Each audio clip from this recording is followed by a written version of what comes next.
Just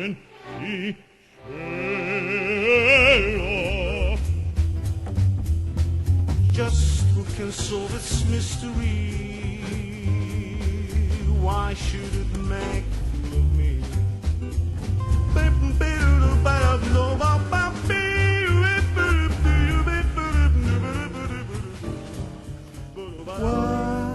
Hi folks, my name is Franco Tenelli and today's topic is understanding the human voice.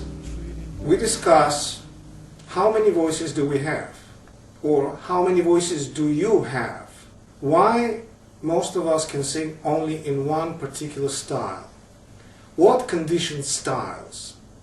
Our physical nature or our mind? My own experience can be of great help to you because I do not only teach many different styles of singing, but I do know techniques. So I know those styles not from the books but from my own experience, and experience both on stage and studio. So let's start with the first question. How many voices do we have? Or how many voices do you have? Many singers and teachers think that one particular person can only have one voice. He either soprano, tenor, baritone or bass, and there is no alternative to it. It seems to be true when we talk about one particular style. For example, if we talk about operatic singing, then we have limitation. And one singer can only be either tenor, soprano, bass or baritone in this particular environment. We know that opera, for example, needs powerful voices. And the power itself limits the range of the singer. Especially it limits consistent range of the singer. And there is nothing new about it. It's a well-known fact that operatic singer can have around 2 octaves of consistent voice, consistent timbre.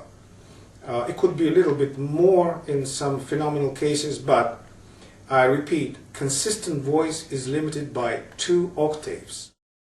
The same person could have much more than 2 octaves range if he uses different technique, and in this technique the power is not an issue. Some idealistic singers or teachers believe that somewhere in the past there were singers who were able to sing more than 3 octaves, and which we cannot prove because there's no recording of it. There's some notes about this type of singing, but we don't know how consistent that singing was. We don't know what kind of power this voice had, because we know today some pop singers have easily 3 octaves. But they don't need power to project. Using the microphone, they can use much more unlimited, in that sense, range than the ones who use their voice in operatic environment without microphones. One great example comes from Richard Wagner attending Don Giovanni, and a famous tenor Rubini, who's supposed to have at least 3 octaves in his range. When I read this article of Richard Wagner, it was a very critical article, and it was saying that Rubini only possessed high notes and he was totally unsupported his low register. So this legend was totally demolished by the great Richard Wagner in his article. It's interesting to note that in original article, which was written in French, these bad notes about popular Rubini were removed by the editors. So you can only read it in the full book issued by Richard Wagner in its own time. We should be skeptical to this kind of legends, because we know that the human voice, we don't change over time. If it was possible for the opera singer to have 3 octaves, we would have it today too. Nobody limits us in that. But I'm talking again about very consistent range. I'm not talking about which low notes you can take and a high note you can take. In that sense, myself as a singer, I possess around 3.5 octaves range, which is not, of course, consistent. As I mentioned, it's impossible. As I mentioned in my previous lectures and lessons, consistent voice sounds like one register. That's what I mean by consistent voice. It sounds like it doesn't have any register, and in fact it doesn't have any registers. The only sensations that some singers experience when they reach passaggio or top notes. But in fact, those who sing with one register or fully implemented appoggio technique, they do not have registers in their voices. Now back to the question, how many voices do we have? If I pretend today that I'm a novice in singing and I audition for some teachers asking to check it out my voice, I'm pretty much sure that most of the teachers will characterize my voice as baritone. Some even say maybe you're a bass even, because I have very low voice also.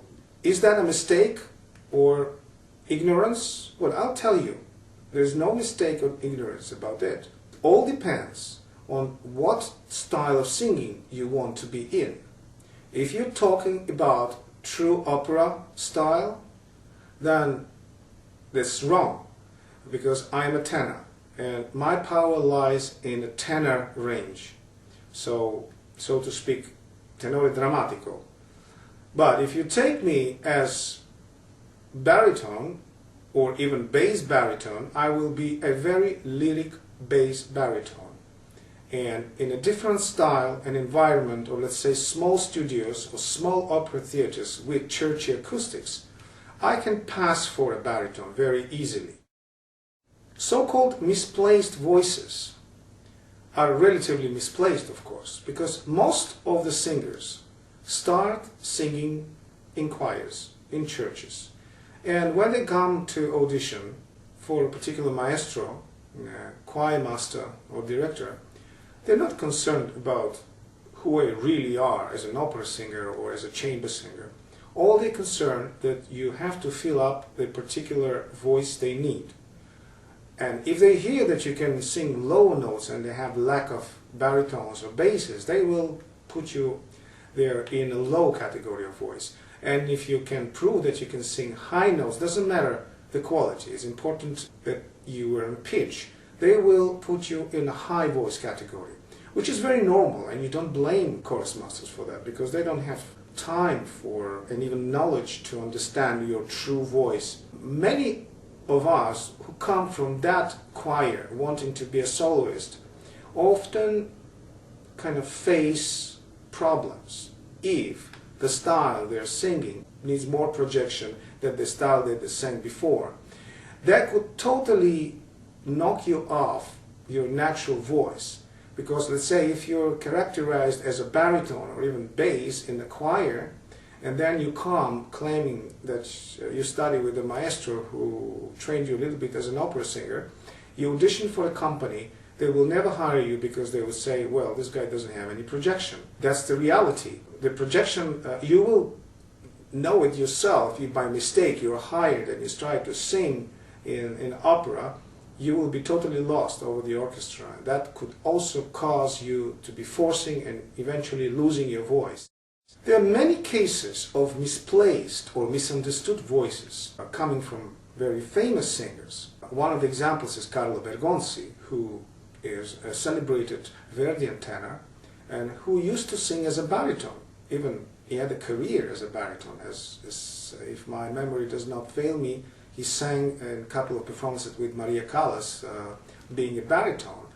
Another example is Enrico Caruso, who was thought to be a tenore di grazia, which is a very, very small, churchy tenor voice, and eventually he turned to be a lirico-drammatico tenore with a very dark and beautiful colored voice. So that's one of the few examples coming from famous singers, and we don't know how many not known singers misplaced in this case, and I bet you lots of them, and not everybody survived this misplacement. Discovery of my own voice was very gradual. Basically, I started as a crooner. I used to play jazz, and I'm a jazz guitarist, and I used to sing songs like Frank Sinatra using microphone. And then my challenge was to learn classical technique, and then I became a tenor, and my first teacher, Maestro Nodar Andrulaze, told me that, no, you're not a baritone, you're a dramatic tenor. Why I thought I was a baritone? Because I use a Frank Sinatra-ish type of dark color voice, and I had a range of the baritone, of the lower voice, when I was crooning. And that made me think that, oh, I'm probably a natural baritone. But Maestro Andrulaze was himself not just a teacher, but a prominent singer and a dramatic tenor. And his experience was unmistakable. He told me, no, you're not a baritone, you're a dramatic tenor. Of course, in the future, not right away. So you see, depending on what style you're singing, what style you're learning, that could be one of the confusions of what kind of voice you have. This is very important to understand. And my second discovery about my voice was when once I was attending a soprano lesson. My teacher told me, that's how you're supposed to take high notes.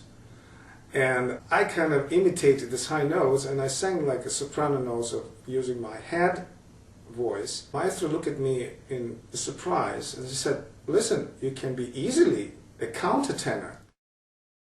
I strongly believe that most of you, like me, have those different type of voices. You have one operatic, chiaroscuro, powerful voice, and then you have kind of crooning voice, and then you might have also a falsetto or head voice, very powerful high soprano voice, though you may be a male singer.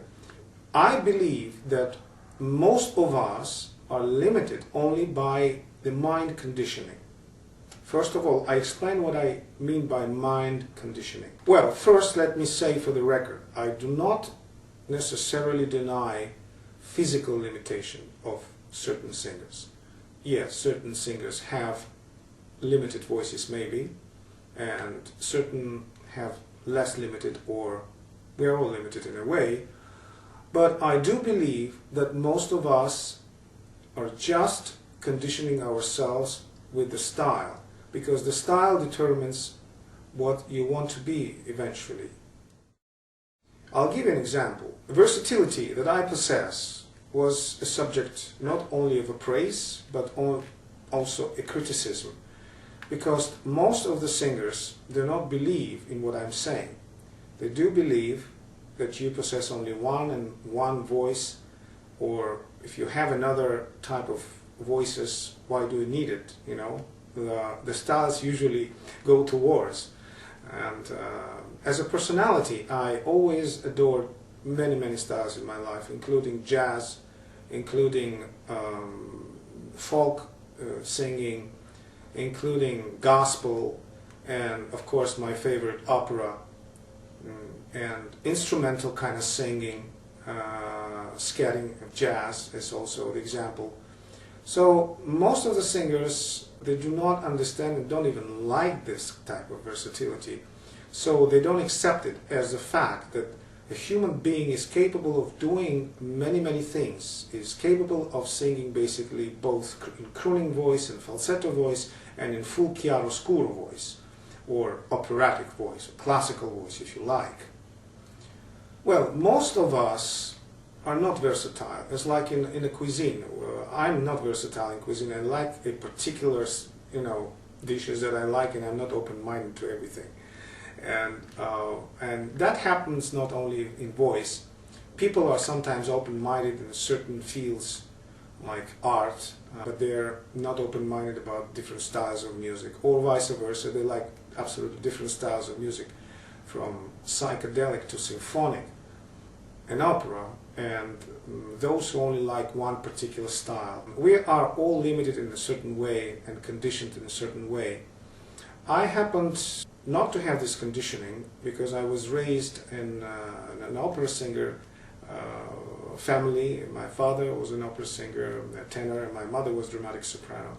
And at the same time, I liked Jimi Hendrix when I was young. I liked B.B. King. I liked jazz. I liked Frank Sinatra. I liked all kinds of styles of music, which my father also was not very critical. The only thing he was critical was about hard rock. But other than that, he also liked Frank Sinatra and other lighter styles of singing. So I was not very pushed to kind of limit my taste. But as we see from practice, most of us, the majority of us, can only sing in one particular style and one particular voice. And that, if you really honestly look into why, you'd probably guess, because, well, I like this style of singing and I don't like that style of singing. This is a conditioning that imposes also on your physical ability. We know that many opera singers deny having falsetto. It was not really true. Like Jussi Björling, when he was asked about how did he master his falsetto, he denied totally. He said, I don't use falsetto voice at all. And now his laryngologist, metropolitan doctor, said, of course he uses falsetto. Of course, they understand by falsetto a technical term and the sensation maybe of a singer. You see that some singers, though even great singers, they don't understand necessarily everything about their technique. So my strong guessing is that most of us don't sing in many styles because they're conditioned by a particular style. They just simply don't want to sing in these styles, or they don't like those particular styles, and that's why a jazz crooner never imagined that he could sing opera, and an operatic singer would never imagine he could croon. But in fact, to my point, it's the conditioning of the mind rather than conditioning of the physical abilities or the physical body. I'll give you another example. I sang with two great Quilicos. Louis Quilico, we've done many performances with him, including Rigoletto, when I was singing Duke. And I sang with his son, Gino Quilico, also. And I'll tell you something. Of course, they're both great singers. And Louis Quilico was as cold as Mr. Rigoletto. He was really a dramatic baritone. But I know that Louis Quilico didn't like much any of the popular or jazz styles. His son, Gino, could equally do popular or jazz style because he liked it when he was young. Actually, he was in some kind of a rock group and eventually became an opera singer. And you see today, Gino Quilico, I think he's very good at singing popular stuff and jazz styles, or like Broadway music. Not just like an opera singer who can do it also because he has a range, but he's doing it in a good style. And this is the proof, this is the proof of mind conditioning. If your mind is not conditioned, then you probably have different voices and you can learn different styles in your singing. The most difficult would be for a singer who starts right away with classical projection or chiaroscuro technique, and he never crooned before, he never sang a simple song. He always was in this training, and then eventually he's absolutely sure that he doesn't possess any crooning voice, he doesn't possess any falsetto voice, because he has no experience. I would say more, he doesn't have any confidence with falsetto voice. I checked it with one of my students who denied having falsetto, and then I said, of course you can. And he said, but no, I tried, and we tried a little bit, and I just showed him what falsetto is. And he was able to pull out falsetto, to his surprise.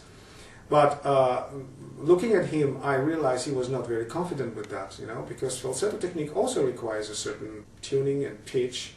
And those singers who sing wonderfully on pitch using chiaroscuro, they might be very off-key when they start using falsetto, because the falsetto technique is a different technique from chiaroscuro. Most of the diaphragmical type of the pressure of the lungs and projection.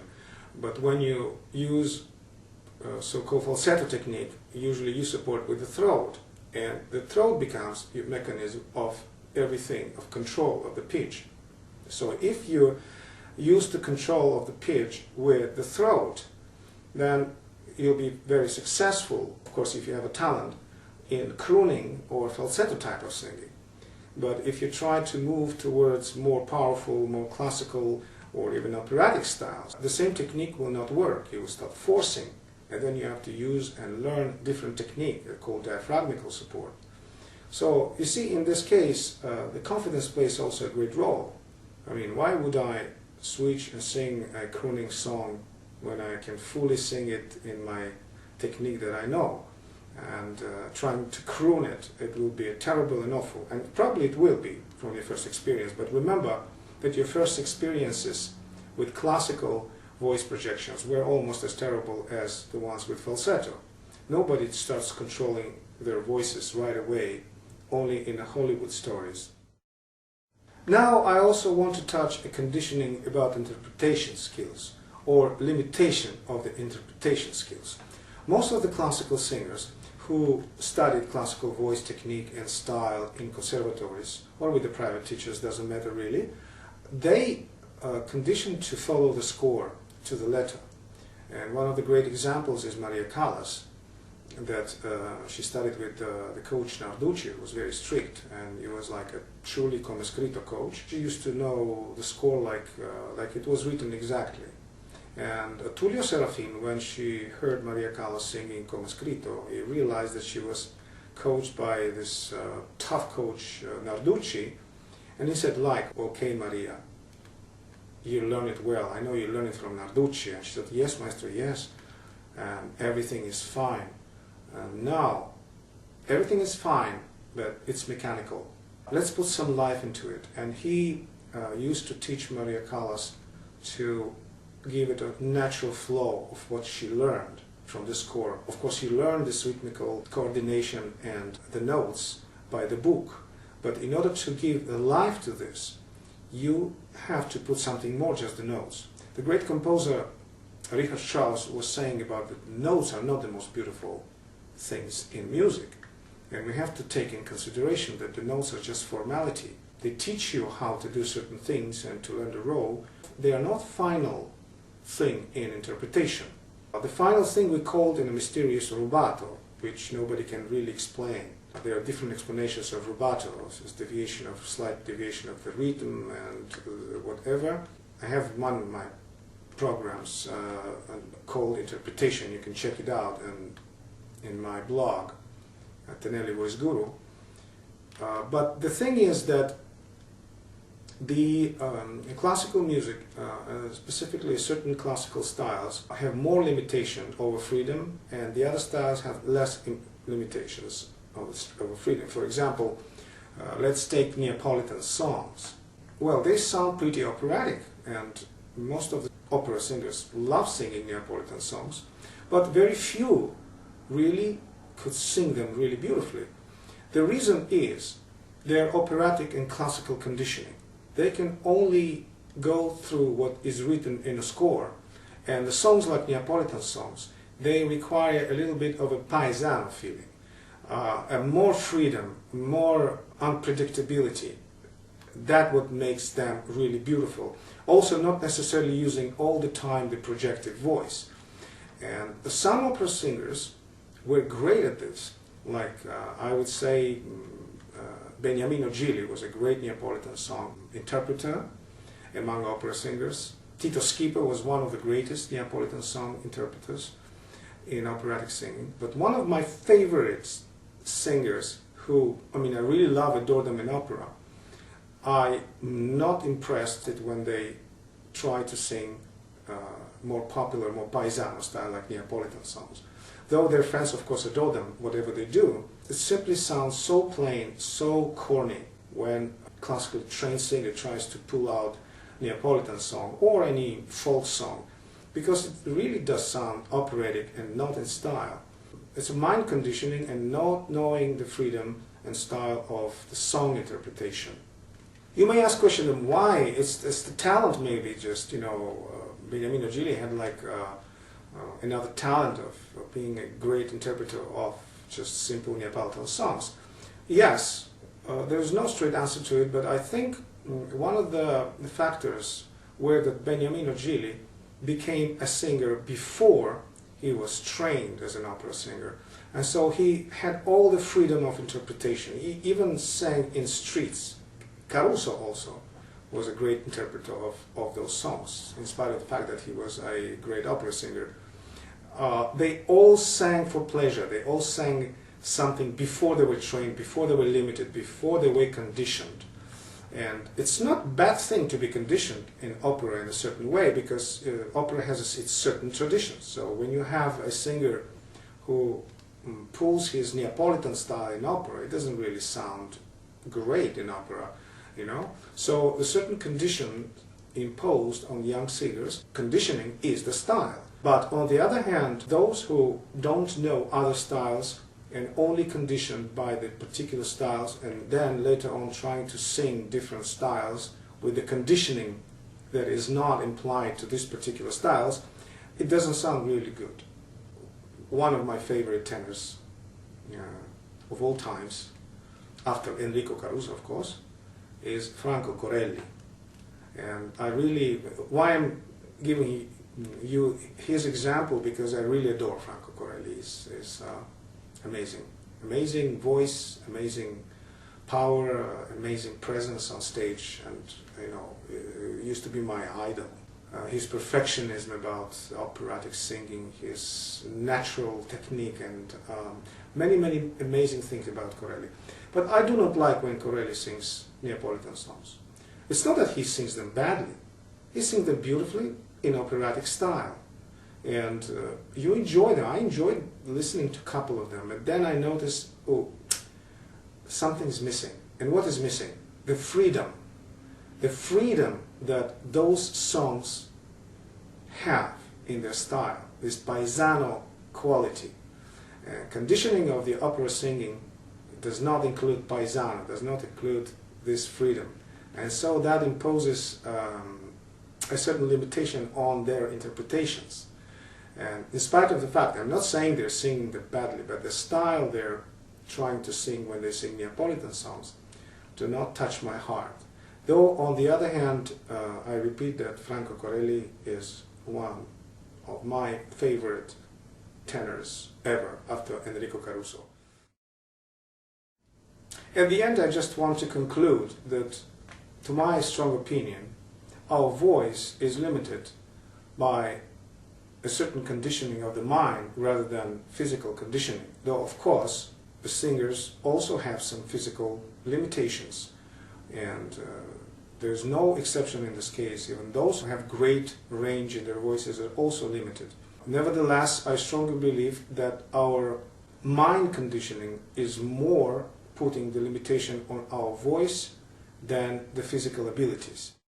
Now, if we take only one particular style, let's say opera style, in this case the limitations of the voice will be depending on what power we expect you to pull.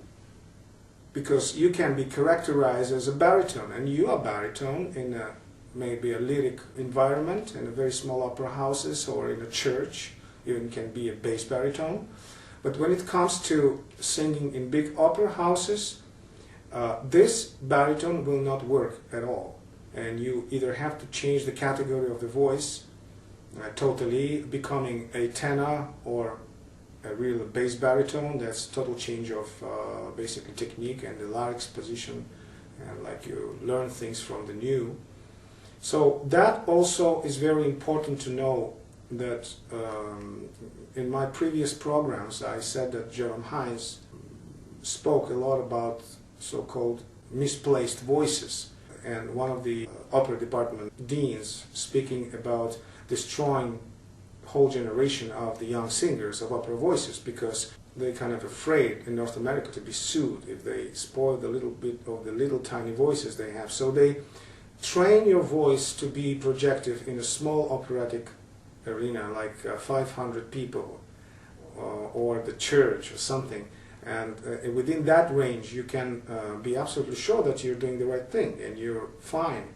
But when it comes to big opera stage, suddenly this technique is not fine anymore, and even you might even be considering changing the voice category, and that is a great disappointment. It's a great change in your voice. Not everybody can even consider that, and most of the people who are facing this, they're basically lost. They lose their voices because when they come to reality of opera, they start forcing their little tenor voices, because the little tenor voices will not project when they sing operatic roles on big stages. So, to prove my point on my own example, at the end of this program, you will listen to me interpreting bass, baritone, tenor, falsetto voice, jazz, and all different styles in a little clip that give you an idea that how versatile one voice can be. I'm just telling you that my voice is powerful in a range, truly powerful and operatic in the range of a tenor, which I'm considered to be a dramatic tenor. But when it comes to bass or baritone, I am very lyric bass and baritone that you would not listen or would not hear in these recordings, because it's all, some of them recorded in studios. So that's what can make you a false idea of oh, I think he's truly bass or truly baritone. Yes, I could be a bass and baritone within particular style of music and within particular small environment, let's say great acoustics, church acoustics. But as it comes to operatic singing, my voice is truly projective and powerful in one category, which is a tenor voice. And this is my limitation in this particular one. But other than that, hearing and knowing what I can do is to show you that you might have the same thing. It's just you have to ask yourself a question. Am I limiting myself just because I don't like this particular style or that particular style, or I really possess only this particular type of voice and I'm limited, physically limited to do only this style and this projection? So I hope that I gave you thoughts for contemplation, and also I hope that it will also may give you some clues to discover your true voice. If you're interested of discovering true operatic voice, I have some programs here on Tenelli Voice Guru, Discovering Natural Voice, where I talk about mostly classical voice and operatic voice. Thank you very much and enjoy the rest.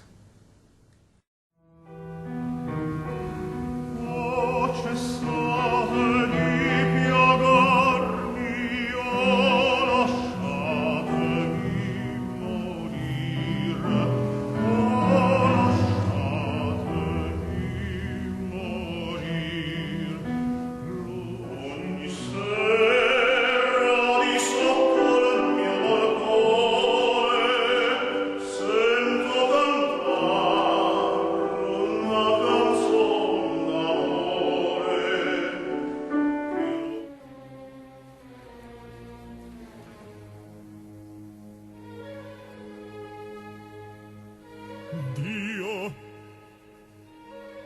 potei scagliar tutti I mali della miseria, della vergogna.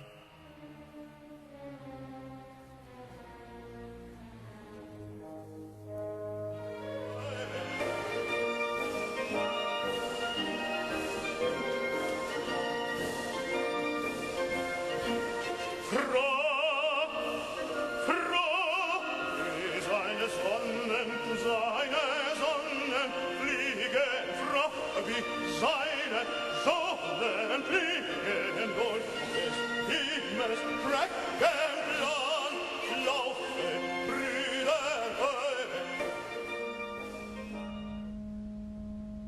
che gelida manina, se la lasci riscaldar,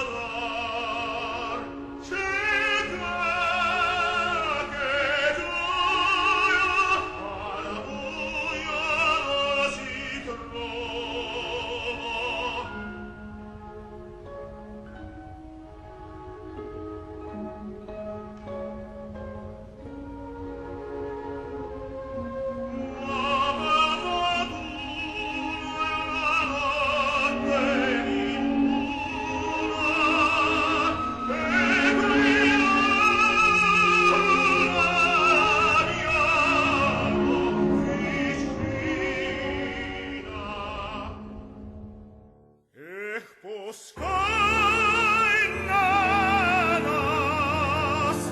Ludis ragazza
tuo dimon sonia e me trascina il mio, nel quale credo inesorato Iddia.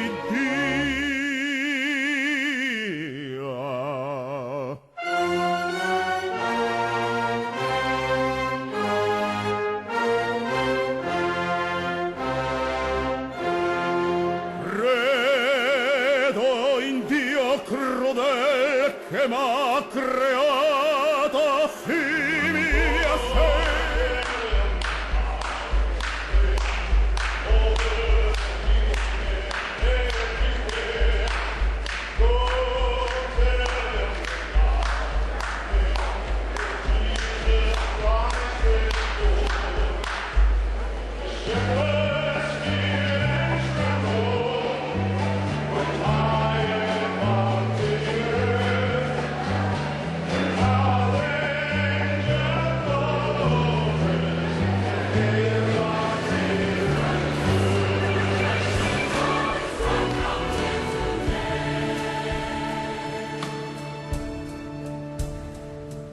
C'est lui que de nos yeux nous avons vu. C'est lui que de nos mains nous avons pu toucher. C'est lui que nos oreilles ont entendu. C'est lui que dans nos cœurs nous avons rencontré. Voilà, c'est lui que nous annonçons. Qui a resplendu sous la terre où nous vivons. This funny thing called love, just who can solve its mystery? Why should it make me? I saw you there one wonderful day. You took my heart and threw it away. That's why I asked the Lord in heavens above, what is this thing called love?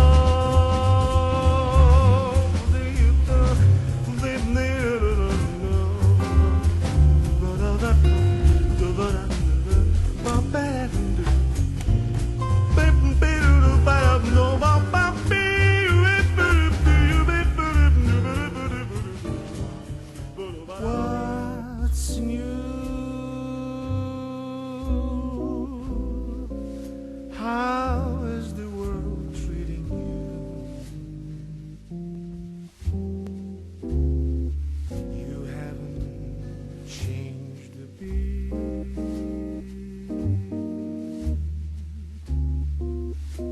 Lovely as ever, I must admit. What's new? I'll go back. I know now that I go back, that my place is there, and there it will always be.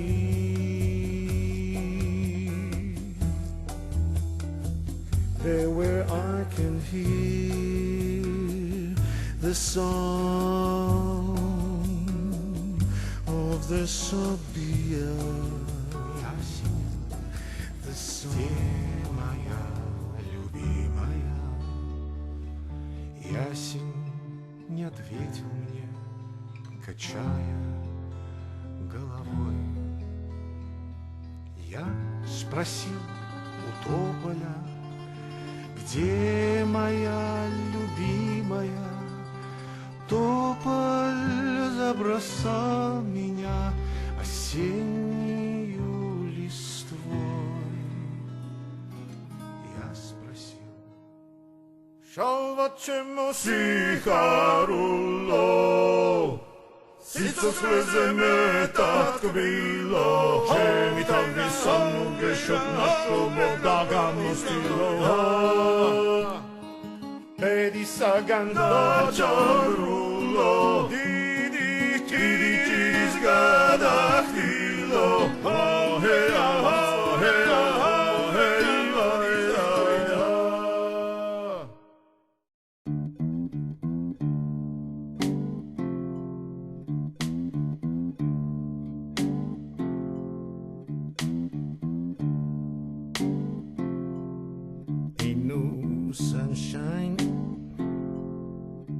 she's gone. It's not hot when she's away, and no sunshine when she's gone, and she's always gone too low. Many times she goes away.